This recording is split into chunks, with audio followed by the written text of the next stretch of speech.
Hello and welcome to our next fourth grade math video. This one is going to be about how to round whole numbers.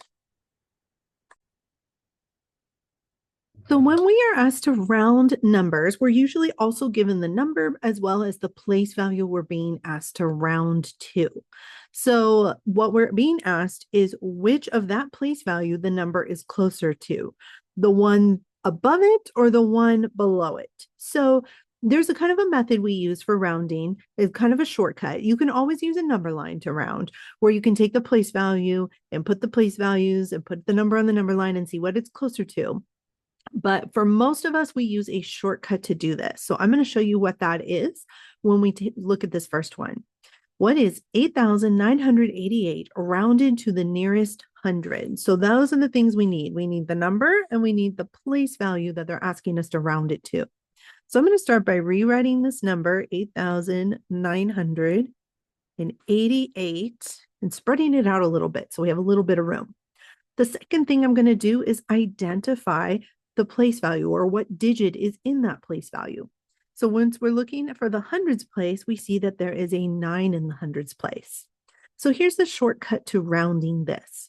Once you've identified the digit that is in the place value you're being asked to round to, look at the digit just to the right of that, or just below that. If that digit is 5 or more, or you know what, I'm just going to put a 5 plus. 5 or more, then you're going to raise the number that's in the place value. So since 8 is greater than 5, that means this 9 in the hundreds place rounds up or gets moved up to a 10. Now, what's complicated about this one is you can't have a 10 or a two-digit number in a single place value. So instead, we kind of need to spread out this 10 so that it's a 0 here and a 1 here. So that's going to tell us how we round. We're going to move it up in the place value that we're looking at, and then everything to the right after that becomes zeros. So this becomes a 0, and this becomes a 0. And after we move the 9 up, we had to spread out that 10, so this becomes a 0, and 1 plus 8 is 9. So what that tells us that even though we're rounding to the nearest 100, rounding it made it even bigger to the point where we actually moved up the thousands place. So 8,988 rounded to the nearest 100 is 9,000. Okay, here is our next one. We're going to round 6,678 to the nearest 1,000.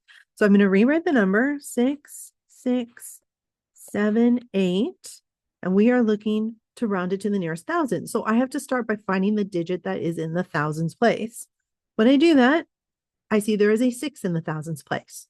So the shortcut is I'm going to look right next door, or the digit just to the right of that, or just below that. If it is 5 or more, we're going to raise up the digit that we underlined. So that means that 6 that I underlined is now going to raise up to a 7. All the digits to the right of that are going to become zeros. So this becomes a 0, this becomes a 0, this becomes a 0. And I have a 7 in the thousands place. So 6,678 rounded to the nearest 1,000 is 7,000. Okay, here is our next one. We're going to take the number 77,040 and round it to the nearest 10,000. So let me go ahead and spread that out. 77,040. And I'm going to round it to the nearest 10,000. So my next step is to identify what number is in the 10,000s place. And that would be this 7 right here. Now I'm going to look right next to it. And remember, if it's 5 or more, we're going to raise up the digit that we underlined. So since 7 is 5 or more, it's greater than 5, this 7 that we underlined is going to raise up to an 8. Now, everything to the right of that is going to become zeros. So 0, 0, 0, and 0. And we have an 8 in the 10,000s place. So this number rounded to the nearest 10,000 is 80,000.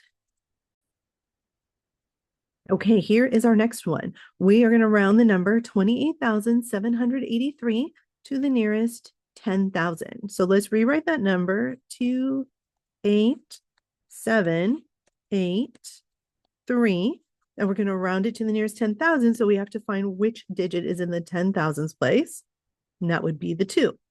So once I've identified that, now I'm going to look just to the right and see if that is a 5 plus, which I'm going to move up. And you might be wondering at this point, well, what do I do if it's not 5 or more? And that means if it's 4 or less, you're just going to let it rest or keep it the same. But we'll talk about that in our next example. So since 8 is greater than 5, we're going to go to the underlying digit and move it up from a 2 to a 3. Then all of these numbers to the right become zeros. 0, 0, 0, 0, and then this is a 3. So 28,783 rounded to the nearest 10,000 is 30,000. Okay, here is our last problem for today's video. What is 12,145 rounded to the nearest 10,000? So here's my number and here's my place value. I'm going to rewrite the number 1, 2, 1, 4, 5. And now I have to identify which digit is in the 10,000s place. And that would be the 1 right here. So I'm going to look right next to it and I see I have a 2. So all the ones we've looked at so far in this video have been 5 or more, raise up the underlying digit. If it's 4 or less than 4, we're actually going to keep the digit that's underlined the same. We're not going to change it. So that 1 is going to stay a 1. Now, all the numbers to the right of the underlined digit are still going to become zeros. So 0, 0, 0, 0. Therefore, 12,145 rounded to the nearest 10,000 is 10,000. Okay, now I want to show you what it would look like if the number that we were rounding to was not the greatest place value we had. Now, we saw that in the first problem, but we ended up rounding it up and changing the biggest place value. So instead of rounding this to the nearest 10,000, let's take that same number and round it to the nearest 1,000 instead. So I'm going to do 1, 2, 1, 4, 5 again. And now I need to identify which digit is in the thousands place, not the 10,000s. And that would be the 2.